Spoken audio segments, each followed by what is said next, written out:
Thanks for joining us this morning, everybody. This is Mike Flaherty with AlphaCentric, and I'm joined by Ryan Dunnigan and Anna Bunn of Kennedy Capital, who is the sub-advisor to the AlphaCentric Life Sciences Healthcare Fund.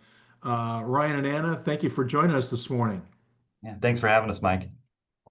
So I know you're back fresh off the JP Morgan Healthcare Conference last week in San Francisco. That's always a big event to kick the year off. Give us a little context about the conference and kind of your perspectives as you headed into it. Great. I think it's my ninth JP Morgan conference in person during COVID. Obviously, there was a gap there, but I've been to a lot of these. So I thought attendance was strong. It's the premier healthcare event of the year. Hopefully everyone knows that. But if you don't, to provide some context, nearly every public company, hundreds of private companies, everyone in healthcare is at this conference in San Francisco and the surrounding area. There's thousands of people who attend. The conference isn't at a single hotel. It's not just the JP Morgan conference. The surrounding hotels are all booked up. There's meetings happening in the rooms on the various floors. There are meetings in the lobbies, at the cafes. It really takes over the city for 3 or 4 days. So it's a big deal.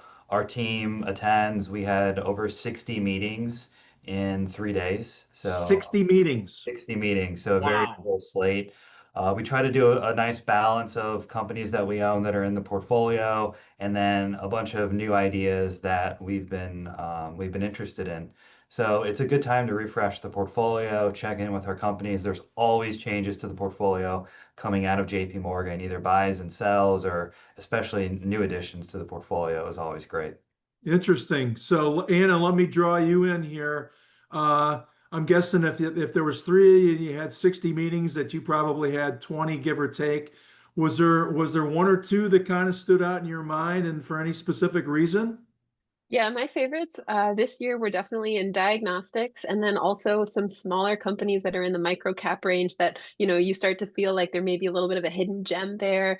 And so I think in diagnostics, we've talked about this before, the wave is just continuing, the tide is continuing to rise, and there's new diagnostics from cancer, but also now in cardiac health, and the catalog just keeps growing. And so I had several meetings in diagnostics. Ryan was in a few of them. And we're just excited. We continue to add diagnostics to the portfolio. And then in microcap companies, these are typically flying under the radar. They haven't yet, they're sub 200 million market cap. And so, they have some data, but it's not super solid. It's maybe only in a few patients. But when things look promising in that space, that's kind of our bread and butter, where we can do a little bit more scientific research, be like, okay, this mechanism makes a lot of sense. Maybe someone else is working on something similar that's worked in another population. And that's when we can get in early and realize that big upside. So a few of those, and JP Morgan is great for meeting with those small companies because a lot of them are actually based in the Bay Area. And so it's easier Wow. for those companies because they don't have to travel as far.